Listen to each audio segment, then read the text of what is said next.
Hi everyone. If your notes are scattered across files and apps, this is how you bring everything into one place with Saner.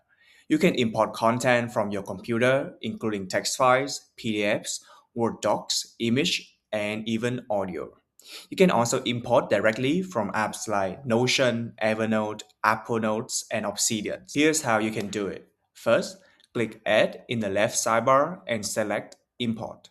Before the import begins, Saner will ask you to choose a destination folders, and this decide where the imported content will be saved.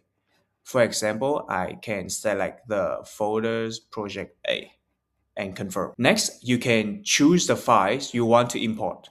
Then you will see this review screen. Here, Saner checks that the files is supported and under 10 megabyte size limit. And you can also change the destination folders and add more files during this step as well.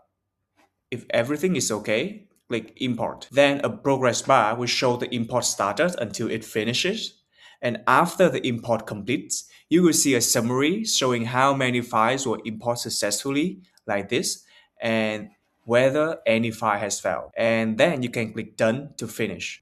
And now the imported file is located in the project A folders that you have selected here. Okay, I hope this helps and feel free to reach out if you have any questions.